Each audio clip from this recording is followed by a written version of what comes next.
우리 함께 말씀 보도록 하겠습니다. 함께 보실 말씀 에베소서 1장 우리 20절에서 우리 22절까지를 우리 함께 한 목소리로 합독하도록 하겠습니다. 에베소서 1장 우리 20절에서 22절 말씀입니다. 22절까지 우리 함께 한 목소리로 합독하도록 하겠습니다. 함께 읽습니다. 시작.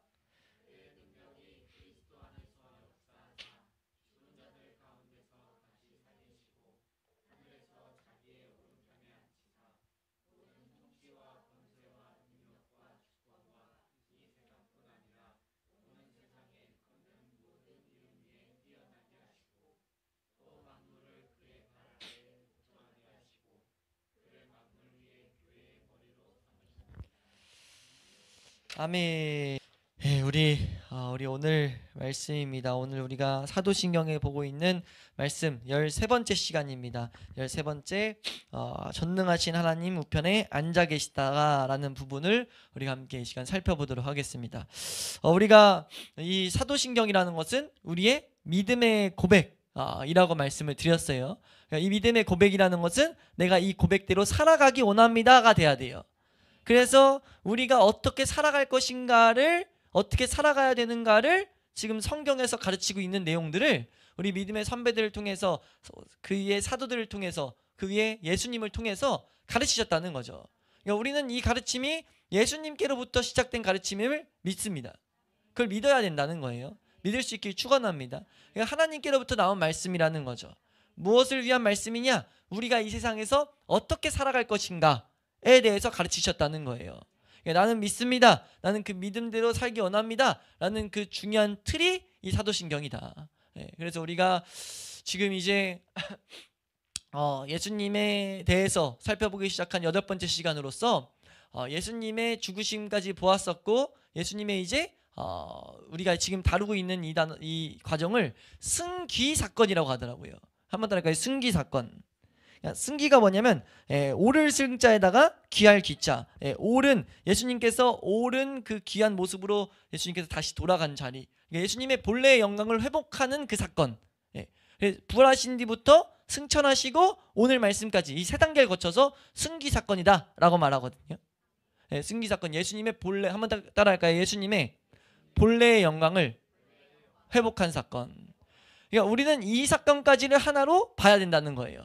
그러니까 부활하시고 승천하시고 이 전능하신 하나님 우편에 앉아 계셨다, 이 의미까지의 고백이 우리 가운데 온전히 나와야 된다는 거죠. 그러니까 이 고백의 핵심은 예수님께서 본래의 영광을 회복하셨다. 근데 그 과정을 고백하게 함으로써 우리에게 요구하는 바가 있다는 거예요. 예수님께서 우리를 위해 오셨다가 우리를 위해서 다시 지금 본래의 영광을 회복했다는 거죠. 여기서 우리가 중요하게 받을 게 우리를 위해서라는 겁니다. 우리에게 어떤 영향이 끼쳐지고 있다는 거죠. 우리가 저번 시간에 우리가 이제 승천에 대해서 말씀을 보면서 승천이 우리에게 무엇을 가져다 주는가? 우리 그리스도인들은 항상 뭐가 있어야 된다는 걸 잊으면 안 되냐? 한번 따라할까요? 그리스도인에게는 고난이 항상 있다. 고난이 왜 있죠? 우리에게 고난이 있는 이유는 말씀대로 살게 하기 위함이에요. 끊임없이 우리의 육체는 말씀대로 살지 않으려 하기 때문에 말씀대로 살 수 있도록 하나님께서 끊임없이 경각심을 갖도록, 혹은 이제 우리에게 가르쳐 주시는 훈계의 도구로서 이 세상의 사건들을 사용하신다는 거죠. 내 죄성을 계속해서 드러나게 하신다는 거예요. 그러니까 우리는 고난을 기뻐할 수 있는 존재죠. 이해되세요? 그러니까 예수님이 다시 영광에 오르셨는데, 영광의 자리에 오르셨단 말이에요. 그 걸음에 가기 위해서 우리가 알아야 될 것은요, 그 영광에 우리도 이르게 되거든요. 예수님의 이 승기 사건을 본 이유는 예수님의 이 부활하시고 승천하시고 이 본래의 영광을 되찾으신 이 과정 가운데 우리에게 말하는 건 우리에게도 그 영광이 보장되어 있다는 거예요. 이걸 빼놓고 고난만을 말하면 안 된다는 거죠. 우리 그리스도인들에게 우리 그리스도인의 영광이 무엇인가 라고 했을 때 보통 여기까지 와요. 십자가. 십자가가 우리의 영광이다. 십자가가 우리의 생명을 가져다 주고 우리로 하여금 하나님의 영광을 가져다 준다 라는 개념을 갖고 있어요. 근데 그게 어떻게 이루어지는지를 알아야 된다는 거죠. 십자가가 영광이 맞아요. 근데 이 승기 사건에 있는 우리의 믿음이 빠져버리면 그건 그 자체로 이상한 믿음이 돼버리는 거예요.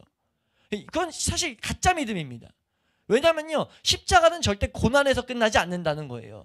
고난에서 끝나는 십자가는 그건 고행주의입니다. 기독교가 실제 그런 적으로 그렇게 빠진 적이 있거든요. 우리가 그 돌을 닦듯이, 불교의 돌을 닦듯이 우리를 계속 경건주의라고 또 말하기도 하죠. 그리고 그 수도원 운동 이렇게 일어났던, 우리가 말씀 가운데 세상과 단절됨으로써 우리가 더욱더 거룩해져야 된다, 이렇게 뭔가 고행을 이제 자처하는 것, 이 세상에서의 분리를 막 자처하는 것, 그 괴로움을 자처하는 것을 주도적으로 한 게 이제 신부들이 막 나타났단 말이에요. 그 고행주의라고 하거든요. 근데 기독교는 그거 말하고 있는 게 아니라는 거죠. 절대 우리의 신앙은요, 고난을 즐기라는 것을 말하고 있지 않습니다. 고난을 즐거워하라고 말하고 있는데 고난 자체를 즐기라고 말하지 않는다는 거죠. 이 차이점을 우리가 분명히 알아야 될 줄로 믿습니다. 고난은 고난이에요. 근데 고난이 즐거울 수 있는 이유는 마치 우리가 운동할 때, 우리가 요즘 젊은이들이 그런 표현 많이 쓰거든요. 근손실 들어보셨어요? 운동하다가 그 헬스를 엄청 좋아하는 친구들이 우리가 하루에 뭐만 운동 몇 번 안 했어도 근손실 왔다, 이런 재미난 말들을 해요. 근육량이 손실을 입었다라는 이런 표현을 쓰거든요. 이 말 왜 말씀드리냐면, 이렇게 운동을 좋아하는 사람들이 어떤 표현을 쓰냐면은, 근육을 저번에 한번 설명드렸던 것 같은데, 근육을 찢는다고요. 근데 근육을 찢을 때 그 찢는 것을 통해서 뭐냐면, 와, 오늘 됐다 이제 오늘의 근력 이제 그거 보충했다, 이렇게 뭔가 고백들을 한단 말이에요. 그럼 이 고백 가운데 근육이 찢어지면 아프다고요. 근데 그 아픔 자체를 즐기는 게 아니라는 거죠. 근데 이 아픔이 좋은 거예요. 왜 좋냐면, 왜 좋습니까 이게? 이거 잘 봐야 되는 거예요. 그냥 고통을 즐기기 때문이 아니라 그것이 우리에게, 그 사람에게 뭘 가져다 줄지를 알기 때문이라는 거죠. 이해되세요? 운동선수들이 우리 성경을 통해 보는 것처럼 메달권에 있는 그 사람이 이 어떤 할당량을 진짜 엄청 고되게 훈련을 했어요. 근데 그 가운데 고된 훈련을 기뻐하는 이유가 뭐냐면, 훈련이 고돼서 기뻐하는 게 아니라는 거죠. 그게 뭘 가져다 주기 때문에 분명하게 자기의 메달을 확증한다고 생각하기 때문에. 우리 기독교인에게 십자가는 반드시 그게 같이 가야 된다는 거예요. 기독교에게 죽음은요, 부활과 같이 가지 않으면 그건 믿음이 아닙니다. 복음은 뭐라고 했어요? 부활과 죽음이 하나로 된 것, 죽음과 부활이 하나로 된 게 복음이라고 했어요. 우리가 그것을 제대로 봐야 될 줄로 믿습니다. 그러니까 우리가 이 세상에서 고난이 있는데 그걸 기뻐하는 이유가 무엇이냐? 이 세상에서는 불확실하지만, 근육을 했을 때 근육을 잃을 수도 있고, 메달을 하려고 했어도 변수가 생겨서 안 될 수 있지만, 우리가 따르는 하나님은 말씀하신 것을 반드시 그대로 성취시킨다는 것을 알게 된 자들이 하나님을 쫓고 있거든요. 근데 그 하나님이 약속한 게 무엇이냐? 너희가 말씀을 따라 받는 고난에는 반드시 영광이 있다, 반드시 부활의 삶이 있다 라는 것을 보장하기 때문이에요.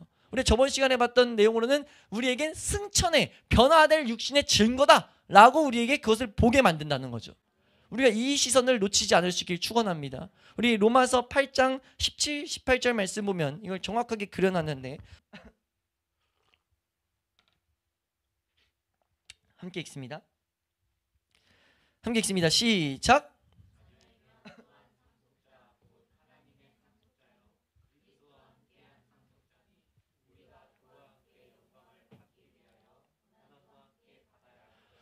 생각하건대 현재의 고난은 장차 우리에게, 아멘. 그러니까 우리가요, 고난을 우리가 따르는 이유가 뭐냐면, 그와 함께 영광을 받기 위하여가 나와야 된다는 거죠. 이거 없는 고난은 그건 잘못된 믿음이에요. 부활을 소망하지 않고 고난을 따르는 것은요, 그건 잘못된 믿음입니다. 그래서 우리가 이것을 한 세트로 우리가 온전히 바라봄으로 말씀에 소망을 두고 고난이 있을 때 기뻐해야 된다는 거죠. 기뻐할 수 있게 하나님이 말씀 가운데 우리의 시선을 둘 때 기쁨을 주시겠다는 겁니다. 내가 기뻐야지 해서 기쁨을 갖는 거 말고, 말씀 안에서 그 기쁨을 발견해야 된다는 거죠. 말씀 안에서 소망을 발견해야 된다는 겁니다. 이 맥락에서 이 예수님의 승기 사건은 여기까지 도달해야 됩니다. 무엇이냐? 예수님이 전능하신 하나님의 우편에 앉아 계신다, 이 고백까지 가야 된다는 거죠. 이 고백은 크게 두 가지를 말하는데요, 이 두 가지는 이어집니다. 첫 번째는 무엇을 말하냐면, 오늘 본문에 그것을 정확하게 설명하고 있습니다. 우리 본문 다시 한번 읽어보시면, 본문 에베소서 1장 20절에서 22절 말씀 함께 보도록 하겠습니다. 함께 읽습니다. 시작.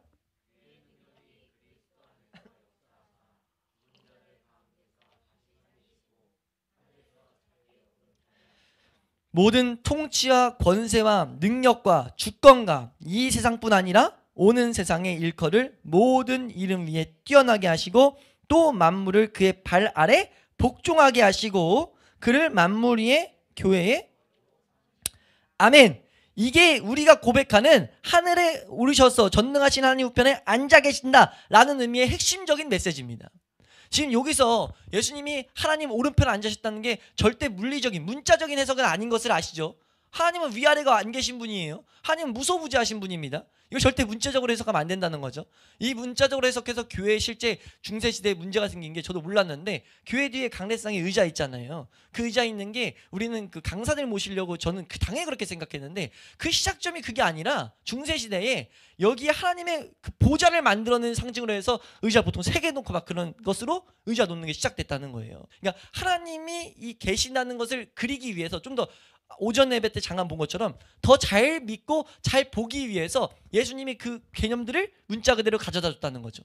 이거 완전 잘못된 그 성경 해석이라는 거예요. 이해가 되시죠? 이걸 뭐 자세히 얘기할 거 아니니까 당연히 지금 이거는 영적으로 하나님이 우리에게 말씀하시는 바가 있다는 거예요.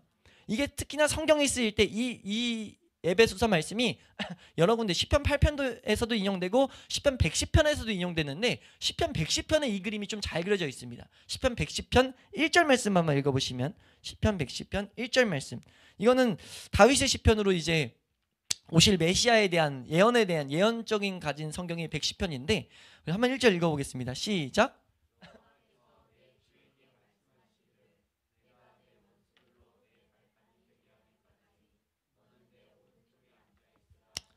아멘. 이게 그림이에요. 지금 이 그림, 여호와 하나님께서 내 주, 이게 예수 그리스도께 다윗이 지금 주라 고백하는 거예요. 그래서 이 내용 때문에 예수님이 이 세상 오셔서, 우리 마태복음 읽었는데 거기서 논쟁 하나가 나오죠. 다윗이 주라고 했는데 그리스도가 왜 다윗의 후손이냐, 이런 논쟁을 잠깐 펼치세요. 그게 이제 마태복음 22장에 나오는데 그게 지금 여기서 나오는 내용입니다. 다윗이 시편 110편에 그리스도를, 예언적인 이 메시아를 주라고 했다고요. 그 메시아가 예수님인데, 그러면서 이 내용을 생각하게 하는 거예요. 예수님이 오신 이유. 근데 그 오신 이유가 시편 110편에 그려지는 게 내 원수들로 발판이 되게 만들었다가 지금 그림입니다. 이건 어떤 표현이냐면, 내가 이 나라를 정복했다. 이 나라는 나에게 완전 굴복당했다. 내가 이 나라를 이제 통치한다. 이런 표현이에요. 이해가 되세요? 지금 하나님께서 예수 그리스도에게 말씀하시기를 내 원수들로 내 발판이 되기까지 너 내 오른쪽에 앉아있으라 라고 한 이것이 지금 예수 그리스도가 지금 승천하시고 전능하신 하나님 우편에 앉아 계시면서 성취가 된 겁니다. 이해가 되세요? 그럼 뭐 했다는 겁니까? 이 표현이 예수 그리스도가 이 세상 오셔서 이 세상의 왕이었던, 이 세상을 통치하고 있던 마귀를 발 아래 두시고 이제 모든 승리를 가져오셨다는 거예요. 모든 승리를 완성시켰다는 거죠. 그러니까 지금 여기서 말하는 게, 오른쪽은 그러니까 상징적인 의미로 하나님, 전능하신 만왕의 하나님의, 만군의 하나님의 모든 권세와 모든 능력을 예수 그리스도 앞에 다 줬다는 거예요. 권력이 다 위임됐다는 겁니다. 그 권력으로 지금 이 세상에 있는 마귀를 짓밟아 버렸어요. 이게 그림이에요. 이해가 되세요? 근데 여기서 우리가 주목해야 될 게, 이걸 우리가 왜 믿으라고 고백했냐면, 이걸 에베소서에서 너무 복되게 그리고 있다는 거죠. 지금 이걸, 이 승리를 가져오신 예수 그리스도, 죽으시고 부활하심으로 승천하심으로써 이 놀라운 이 세상의 죽음의 사망 권세를 무찔러 놨다고요.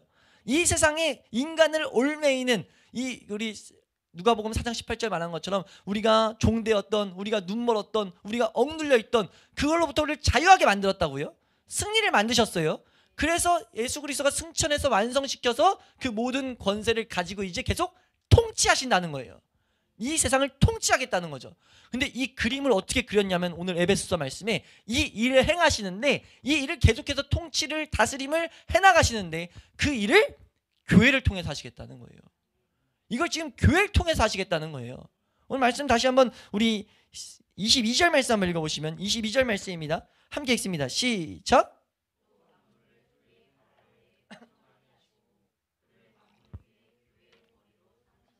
아멘. 지금 예수 그리스도가 교회의 뭡니까? 머리예요. 그럼 교회 지금 여기서 발은 어디입니까? 우리예요, 우리. 예수 그리스도가 고린도전서에서도 우리가 지체를 말할 때 예수 그리스도가 머리고 지체는 우리라고 말한단 말이에요. 우리가 살아갈, 그리스도인으로서 살아갈 이 세상에서의 그리스도인의 삶이 다스림의 삶이라는 것을, 예수 그리스도의 권세를 가지고 다스림의 삶이라는 것을 우리는 봐야 된다는 겁니다. 그리스도인들이 능력 없으면 안 된다는 거예요. 그리스도인들에게는 예수 그리스도의 능력이 왔다는 거죠. 그러니까 우리가 볼 때 승천의 영광까지 봤잖아요. 승천, 우리가 오게 될 그 변화될 육체가 우리에게 예비되어 있다. 근데 거기서 끝이 아니라 우리 그리스도인의 삶은 이 믿음을 가져야 된다는 거죠. 어떤 믿음이냐? 예수 그리스도가 그 모든 하나님의 권세를 위임받아서 교회를 통해서 이 세상을 다스리겠다. 그러니까 그리스도인은요, 우리의 걸음에 예수쟁이라는 소리가 나와야 됩니다. 그러니까 그리스도인은 예수에 미친 자라는 소리가 나와야 돼요. 그러니까 그리스도인은 그게 무슨 표현입니까? 예수님 화가 됐다. 예수님 뭔가 예수만을 쫓는 예수 향기가 나타내는 존재가 돼야 된다는 거죠. 그리고 그들을 통해서 이 세상의 사망 권세들을 뒤바꾸겠다는 거예요. 분열과 다툼과 미움과 시기 질투, 이 세상의 죽음과 독만 가득한 이 세상 가운데 세상에서 볼 수 없는 능력들로서 그리스도인을 통해서 하나님의 승리를 나타내시겠다는 거예요. 그래서 그 승리를 통해서 사망에 매여있는 자들로 하여금 돌아올 수 있는 그 향기를, 그런 뭐야 저거는, 이것을 보게 만들겠다는 거죠. 그래서 때때로 하나님은 그리스도인들에게 승리를, 이 세상에서도 승리를 반드시 가져다 줍니다. 항상 이 세계사 역사가 그랬잖아요. 기독교가 들어가서 하나님 그 계획하에 기독교가 장악한 나라는요, 그 나라는 복을 받습니다. 미국이 그렇게 시작됐다고요. 미국이 하나님만 쫓는 그 말씀 따라가는 그 그리스도의 승리를 가져온 사람들이 미국이란 강대국을 만들어냈어요. 그 누가 있냐는 거죠. 그 누가 있습니까? 미국의 대통령들을 붙잡아서 물어보면 이거 하나님 하셨다고 말해요. 왜요? 지금 그들은 아직도 지금 국회에 모여서 성경에 놓고 선설합니다. 대통령 취임할 때 성경 위에 손을 얹고 선설한다고요. 왜요? 자신의 나라의 근원은 하나님께로부터 나왔다는 고백을 안 믿는, 지금 이제 다 무너졌는데도 그 흔적이 남아있게 했다고요. 왜냐하면 시작한 그것이 하나님이 하셨음을 전혀 지우지 못한다는 걸 알고 있기 때문에. 우리나라도 어떻습니까? 우리나라 멀리 갈 필요도 없이 우리나라가 지금 말도 안 되는 지금 OECD 국가의 이 10위권 안에 들어간 이 놀라운 일을요, 아는 사람들은 다 뭐라고 말합니까? 기독교가 있다고 말해요. 예수를 제대로 믿으면 나라를 위해서 인생을 던지고 그들을 통해서 하나님은 통치를, 승리를 실제로 보이셨다는 거죠. 우리는 그 역사를 통해서 우리가 살아갈 때 이 승리가 있음을 봐야 된다는 겁니다. 우리 예수 그리스도가 승천하셔서 전능하신 하나님 우편에 앉아 계신다라는 것은요, 우리가 이 세상에서 싸울, 그리스도인으로서 살아가면서 싸울 그 싸움의 영광을 우리에게 보이고 있다는 거예요. 우리의 싸움은요, 우리가 죄와 끊임없이 싸움을 통해 부름받고, 우리 어떻게 싸워야 됩니까? 단회예요? 단회가 아니에요. 우린 뭡니까? 날마다 죽어야 돼요.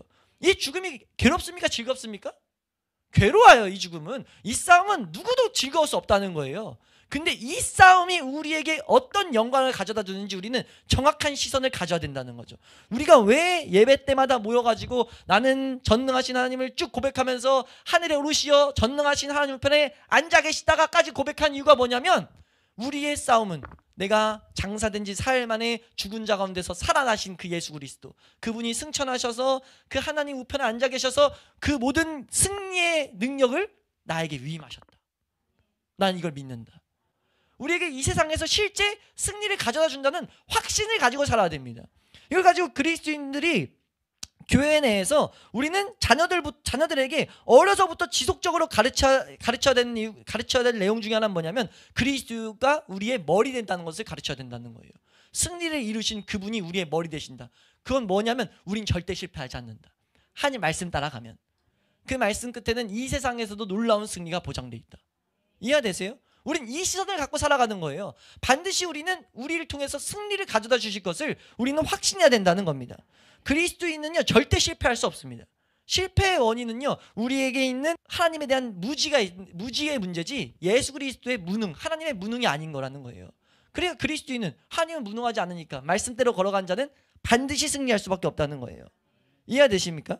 우리가 이것을 정확히 붙들어야 된다는 거죠. 그러니까 아이들이 하나님 말씀대로 살아가면서 고난과 어려움을 닥칠 때 우리가 얘기해 줘야 되는 거예요. 뭐라고 얘기해야 되냐? 하나님 말씀대로 살면 절대로 패배하지 않는다.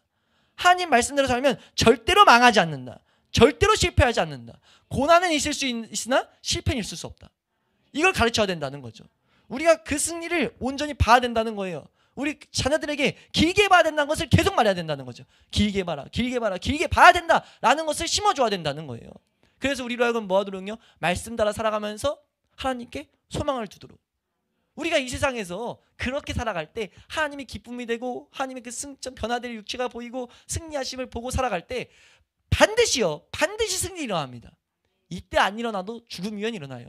천년왕국에 우리에게 다스림은 그건 보장돼 있습니다. 이 세상에서도 일어날 수 있지만 우리는 그러니까 이 세상에서 만약 죽었어요? 그럼 어떻게 보는 겁니까? 우리는 하나님이 여기서 나의 죽으면 나의 사명이 여기까지였구나. 우리의 승리는 보장되기 때문에 난 이제 이 세상에서 삶 마치고 쉬러 간다. 하나님의 나라로 들어간다. 승리의 그 천년왕국의 다스림의 나라 때 부름받을 때까지 난 이제 쉬러 간다. 그렇게 우리는 시선으로 바라볼 수 있는 믿음이 있어야 된다는 거죠. 왜요? 우린 그걸 위해서 부름받았으니까. 우린 승리를 위해서 부름받았지 패배를 위해서 부름받았지 않았다는 거예요. 우리의 삶은요, 어려움과 난간이 있을지라도 죽으면 죽으리라는 그 말씀 붙들고 있냐면 반드시 승리가 올 줄로 믿습니다. 그러니까 우리의 문제는요, 그리스도를 머리 삼지 않는 게 문제인 거예요. 머리 삼는다는 것, 이미 승리를 완성시킨 분이라는 것을 보지 않는 것에 문제가 있다는 거죠. 그러니까 말씀대로 살다가 망하면 내 사업은 여기까지다 라고 생각하면 된다는 거예요. 그건 절대 우리 사명이 여기까지인 거지 실패가 아니라는 거죠. 그러니까 우리가 우리의 승리를 어디에 두고 있으니까 그렇게 그것이 납득이 됩니까? 그것이 그런 논리가 펼쳐지는 거죠. 우리의 승리는 하나님과 동행해 있다는 것, 하나님이 우리를 사용하시는 것에 있다는 것에 다 있으면 하나님은 실패하지 않는다는 그 믿음이 우리 가운데 계속해서 붙들고 간다는 거죠. 우리가 그런 능력을 소유한 자가 되어서 이 세상에서 사명이 남아있는 동안 하나님의 놀라운 능력이 우리 가운데 이루어질 수 있기를 주의 이름으로 축원합니다. 우리가 그렇게 하고 나아갈 때 우리에게 따를 건 뭐밖에 없습니까? 순종밖에 없어요. 말씀에 있어서 그냥 죽기까지 순종하는 거죠. 우리 교회에게 있어야 될 게 그거였습니다. 하나님 보내시면 하나님 말씀 따라가다가 고난 있으면 그냥 죽기까지 순종하는 거예요. 그 믿음이 우리 가운데 있어야 될 줄로 믿습니다. 근데 이것이 쉬워요? 어려워요? 어렵다고요. 끝까지 우리로 하여금 방해하고 넘어지게 만든다고요. 그래서 따라오는 두 번째, 전능하신 하나님 우편에 앉아 계신다는 그 메시지에서 두 번째 상징하는 게 뭐예요? 그래서 예수 그리스도가 그렇게 살고자 하는 자들을 위해서 지금도 능력 있게 중보하신다는 거예요. 우리 히브리서 7장 25절 말씀 보겠습니다. 히브리서 7장 25절 말씀. 히브리서 7장 25절 말씀입니다. 함께 읽습니다. 시작.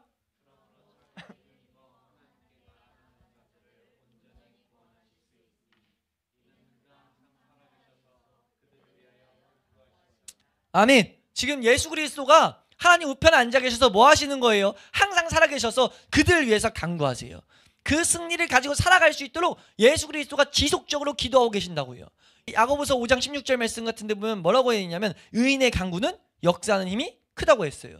우리 예수 그리스도만큼 의인은 없습니다. 그럼 그분의 간구가 얼마나 클지는 우리는 확신하고 믿음 가운데 걸어가야 돼요. 예수 그리스도의 기도는요, 우리를 절대 넘어지게, 우리를 절대 이 세상에서 망하게 두지 않습니다. 절대 망하고 끝나지 않는다는 거죠. 예수 그리스도께 우리의 인생을 던진 자들에게는. 이해되세요? 우리가 그 길을 걷는다는 것을 우리가 바라보고 말씀이 우리 삶 가운데 온전한 소망될 수 있기를 축원합니다. 이걸 정말 잘 그려놓은 게 로마서 말씀이잖아요. 로마서 8장 우리 32절 말씀이죠. 32절 말씀부터 쭉 한번 보시면 함께 읽습니다. 8장 우리 33절 말씀부터 보겠습니다. 시작. 누가 능히 하나님께서 택하신 자들을 고발하리요. 마귀가 고발하고 있어요. 고발하고 있기 때문에 근데 고발하는데 누가 능히 고발하겠느냐. 그 고발에 당하지 마 라고 말한다는 거죠. 고발이 뭐예요? 계속 죄책감에 빠지게 한다는 거예요. 죄책감이 아무리 와도 죄책감에 빠지지 말라는 거죠. 왜요? 내가 어쨌든 의롭다고 하신 분은 하나님이라는 거예요. 심판자 대신 하나님께서 의롭다 했기 때문에. 누가 정죄하겠습니까? 죽으실 뿐 아니라 살아나신 이는 예수 그리스도시니. 마귀가 계속 참수한다고요. 너 그 죄 가운데 계속 있잖아. 너 이 세상에서 지고 있잖아. 이 세상을 추구하고 있잖아. 우리가 하나님 따라 살려고 할 때 계속 내 마음 가운데 이런 시름이 있을 때 마귀는 정죄한다고요. 근데 우리가 붙들고 나아갈 건 뭐냐면요, 예수 그리스도는 죽으실 뿐 아니라 다시 살아나셨다는 거예요. 그분이 어떻게 하고 계세요? 그리스도 예수시니 그는 하나님의 우편에 계신 자요. 지금 오늘 우리가 고백했던 이 고백이 여기까지 닿는 거예요. 만물 다스리시는 그분이 다스리는 모든 승리를 완성시키고 그것을 가르치고 끝이 아니라 그분은 지금 그 승리를 다 우리에게 주시고 그걸 위해서, 우리를 위해서 그 고난 가운데 승리 가운데 우리가 이 세상을 다스리는 자리까지 나아가게 하기 위해서 간구하고 계신다는 거예요. 그러니까 우리가 알아야 될 게 무엇이냐. 누가 우리를 그리스도의 사랑에서 끊으리요. 환난이냐 공고냐 박해냐 기근이냐 적신이냐 위험이냐 칼이냐. 기록된 바 종의 주를 위해서 죽임을 당하게 되며 도살당할 양같이 여김을 받았나이다. 한가 같은데 37절입니다. 그러나 이 모든 일에 우리가 종일 주를 위하여 죽임을 당해서 도살당한 당같이 정말 아무런 무력하게 이 세상에서 걸어갈지라도 우리가 알아야 될 것은 무엇이냐. 그러나 이 모든 일에 이 세상에 어떤 고난이 있을지라도 우리를 사랑하시는 이로 말미암아 우리는 넉넉히 이긴다. 아슬아슬하게 이기는 정도가 아니라 그냥 이건 승리가 보장되어 있다는 거예요. 의심하지 말라는 거죠. 그러니까 우리는 뭐 해야 됩니까? 내가 확신하노니 사망이나 생명이나 천사들이나 권세자들이나 현재일이나 장래이나 능력이나 높음이나 기쁨이나 어떤 것도 그 어떤 것도 예수 그리스도의 사랑에서 우리를 끊을 수 없다. 고난 가운데 있는 자들아 절대 두려워하지 마. 너 그냥 말씀대로 걸으면 우리의 삶에는 승리와 넘어서서 예수 그리스도의 다스림이 우리의 삶 가운데 보장되어 있다. 마귀는 참수하거든요. 네가 그 모양 그 꼴로 어떻게 이 세상에서 하나님의 사람으로서 하나님의 능력 있는 그 장수로서 다스림을 행할 수 있느냐. 우리에게 다스림의 능력이 나오는 게 아니에요. 머리 대신 예수 그리스도가 다스리시겠다는 거예요. 우리를 통해서. 그러면 끝나는 거예요. 이해되세요? 우리가 하나님의 예수 그리스도의 몸이라는 건 그걸 상징한다고요. 우리가 뭐 무력하다고 내 삶에 장애가 있다고요. 내 삶에 문제가 있다고요. 그건 문제가 될 수 없다는 겁니다. 예수 그리스도 앞에 붙어있는 순간 그게 뭐예요? 말씀대로 살아가는 순간. 그리스도인들이 말씀대로 이 세상에서 그 고난에 기뻐함에 동참하는 순간 우리에겐 승리밖에 없다는 거예요. 우리가 그 고백을 날마다 하면서 우리는 나아가야 된다는 거죠. 그리고 그 승리를 맛보게 하실 그 자리까지 우리는 사모하며 온 힘을 다해서 인내하며 나아가는 거예요. 한두 번 승리를 경험하게 되면 날마다 있을 그 죽음이 더욱더 우리에게는 영광이 됩니다. 그래서 그것을 알게 된 사도들이 뭐라고 합니까? 야고보서 말씀에 이 세상에서 여러 가지 환난을 당하거든 너희가 온전히 기쁘게 여겨라. 그걸로부터 너희의 믿음이 이미 경험한 거예요. 그들은. 그러니까 너무 확신 가운데 말하죠. 우리의 믿음이 온전해진다. 너희가 인내를 통해서 너희가 온전한 사람이 된다라는 것을 야고보서 1장 1절에서 4절 말씀에 말하잖아요. 예? 너희가 온전해질 수밖에 없어 라는 확신을 가지고 말하는데 그걸 성령님이 보증해 줬어요. 그게 뭡니까? 성경이에요. 우리 야고보서 1장 2절에서 4절 말씀 읽고 우리 그 다음에 함께 읽습니다. 시작. 내 형제들아 너희가 여러 가지 시험을 당하거든 온전히 기쁘게 여겨라. 이는 너희의 믿음의 시련이 인내를 만들어내는 줄. 말씀을 붙들고 말씀의 길에 서 있으면 반드시 너희의 삶에 인내를 만들어낸다. 그 인내를 온전히 이루면 너희로 하여금 온전하고 구비하여 조금도 부족함이 없게 만든다. 그리스도인은 그냥 말씀 따라가는 거예요. 그렇기 때문에 우리 힘 빼기를 계속해서 예수 그리스도 하시는 거고요. 우린 절대 고행주의가 되면 안 됩니다. 우리가 뭘 할까가 되면 안 돼요. 우리 기독교는 무엇인가, 우리가 하나님께서 나에게 요구하는 건 무엇인가의 시선이 닿아야 된다고요. 우리의 믿음은요 오직 예수 그리스도께 닿아 있는 거예요. 그분의 죽으심에 닿아 있다고요. 근데 그 죽으심에 우리가 사모하고 동참하기를 바라는 이유가 무엇이냐? 그분은 죽으심과 동시에 부활하셨고 부활하심으로 말미암아 승천하셨고 승천하심을 통해서 하나님의 모든 언약을 완성시켜서 이 세상에 있는 사망의 권세를 이미 다 무찌르고 끝내버리고 발 아래 두셨기 때문에 그 발 아래 두시는 승리를 교회를 통해서 이루시겠다고 작정하셨기 때문에 그건 그냥 일어나는 겁니다. 우리는 그 말씀을 보아야 되는 이유는 그 말씀을 고백해야 되는 이유가 무엇이냐면 이걸 놓치면 방향이 딴 데로 가는 거예요. 이미 승리가 완성돼 있음에도 불구하고 딴 데로 간다고요. 우리가 마지막으로 이해만 한번 생각해 보자고요. 절대 말씀대로 걸어가야 되는 이유의 중요성이 뭐냐면 전쟁을 했다고요. 미국 얘기했으니까 미국 얘기 좀 더 해보시면 미국이 엄청 강력해요. 내가 미국의 군인이에요. 군인인데 아까 말했던 그 나라에 가가지고 미군이 장군이 명하지도 않아서 군대가 이동하지도 않고 있는데 따로 떨어져가지고 나 미군이야 우리가 승리했어 임마. 그 나라 가가지고 그 나라 군대가 둘러싸인 데 가가지고 혼자 그렇게 떠들어대면은 그 사람이 승리를 가져올 수 있습니까? 그 사람의 삶에 승리를 볼 수 있어요? 승리는 없고 그냥 죽음 뿐이에요. 고난과 괴로움과 죽음 뿐이죠. 뭔 말인지 이해가 되세요? 우리가 말씀 따라 걷지 않고 십자가 없이 예수 그리스도 없이 이 세상에서 승리한다라고 말하는 내가 교회에서 막 헌신하면서 그리스도인으로 살겠다고 하는 모든 걸음은요 마치 그와 같아요. 한 장군이신 승리를 가져온 모든 능력을 가지고 계신 그분은 간다고 안 했는데 그분은 아직 거기 안 갔는데 그분의 뜻은 거기 없는데 혼자 가서 난 승리했다고 하고 있는 거죠.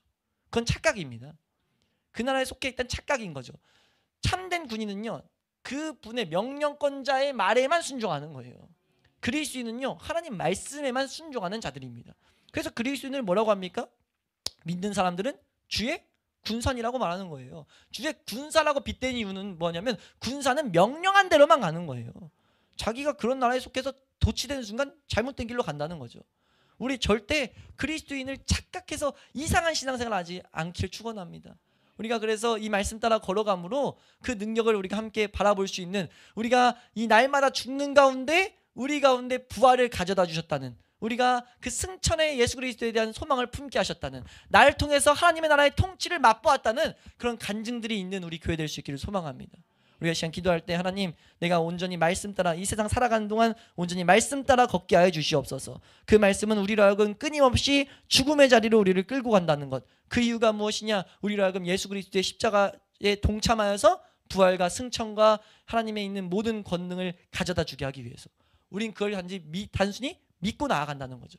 그걸 하려고 할 때 로마서 말씀에 있는 흐름을 잘 기억하셔야 돼요. 그렇게 말씀 따라 걸으려고 하면 반드시 그런 공격이 옵니다.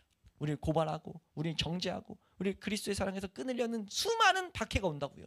종일 내가 도살장에서 그냥 죽음만을 기다리는 양처럼 날 무력하게 만든다고요. 근데 우리가 붙잡을 것은요, 그런 내 상태에 있는 게 아니고 하나님 뭐라고 말씀하셨는지, 하나님 뭐라고 약속하셨습니까? 절대 못 끊는다. 너가 말씀 따라 이 영광을 보고, 그게 어디서 이어져 있어요? 로마서 8장 17, 18절 읽었던 거기서 이어지는 말씀이에요. 장차올 영광을 바라보고 네가 나와 동참을 향해서 그 하늘나라의 상급을 위해서 걸었다? 그거 자체가 하나님이 부르신 상급인데, 너는 그 부르신 자의 그 능력과 그 약속에 시선을 두라고 말씀하신다는 거죠. 우리 그렇게 살아갈 수 있길 축원합니다. 우리가 다음 시간에 보겠지만, 우리가 그걸 온전히 붙들어야 되는 이유는 뭐냐면, 계속 그거를 놓으려는 본성이 우리 가운데 있어요. 내 마음대로 살려는 본성. 우리가 그 본성에 지지 아니하고, 그 본성에 낚이지 아니하고 말씀 따라 걸어가는 우리 교회 될 수 있길 소망합니다.